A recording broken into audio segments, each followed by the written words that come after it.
Expectation नहीं थी और सरकार ये उम्मीद से ज्यादा थी। और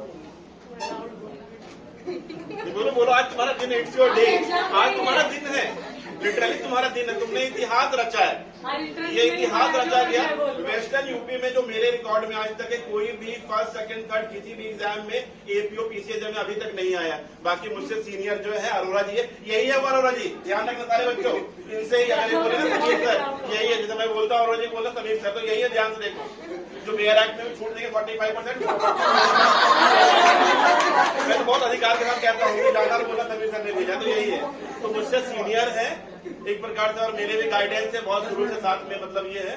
तो कोई भी आज तक वेस्टर्न यूपी में ऐसा रिजल्ट लेके नहीं आया है, ये नहीं निकल सकते थे किसी भी आप कोचिंग संस्थान में जहां लोग पढ़ रहे हैं, पढ़ा रहे हैं परीक्षा पर। तो ये बहुत बड़ी बात हम सबके लिए, सिर्फ मेरे लिए नहीं, ये आप सबके लिए है कि यस यू कैन। और आप तो एंड्रॉइड की तरह लेटेस्ट वर्जन हो, ये तो फिर भी थोड़ा पुराना है, आप तो लेटेस्ट वर्जन हो लिटरली, तो आप इससे और अच्छा कर सकते हो, ये बहुत अच्छी बात है। मेरा नाम मस्तिंद्र है, मैं आजमगढ़ का रहने वाला हूँ।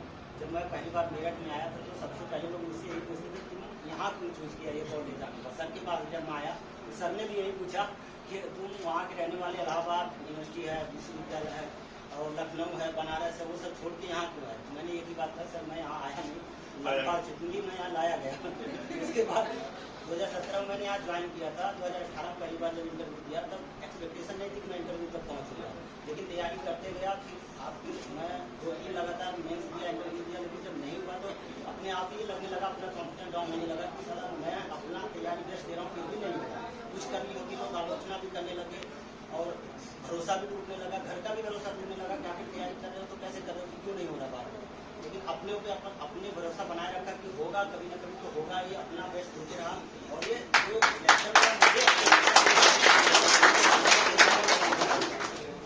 जब रिजल्ट आने से पहले 6 बजे जब ट्वीट आ गया कि ये आज रिजल्ट आ रहा है, उसके बाद 8 साढ़े 8 बजे रिजल्ट आया।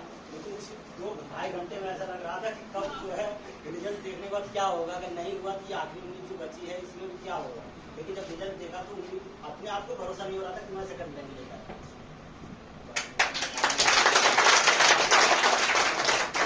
कराएंगे इसका कोई वो नहीं है।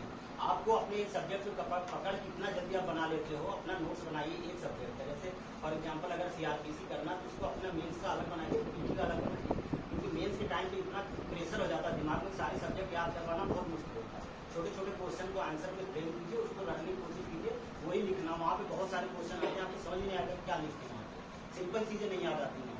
लेकिन जब आप प्रैक्टिस ज्यादा करके जाते हैं तो वहाँ पे जब लिखना एक क्वेश्चन तो आपका नॉर्मल जाएगा, लेकिन 1-2 क्वेश्चन लिखने के बाद आपकी सारी चीजें याद आने लगेंगी, आपकी फ्रिक्वेंसी वो एकदम उसी लेवल हो जाएगी जो प्रैक्टिस करते हैं। और ये भी बता दो टेस्ट देना चाहिए, तुमने 150-200 टेस्ट दिया है, सारे कॉपी दिखाता हूँ, बोलो इनको कि भाई मैंने 200 टेस्ट दिया, निकल जाता काम नहीं है, जब मानते नहीं है कुछ बनना है तो हाँ टेस्ट देना चाहिए। आपके सामने है, ये नहीं टेस्ट के दिन 5 बच्चे ऐसे बहुत बड़े बच्चे हैं, आज मम्मी बीमार हो गई, आज फलाना जगह जाना है, यही होता है, ये होता है। तो जरूरी है कि टेस्ट देना चाहिए, लिखोगे तभी कुछ करोगे।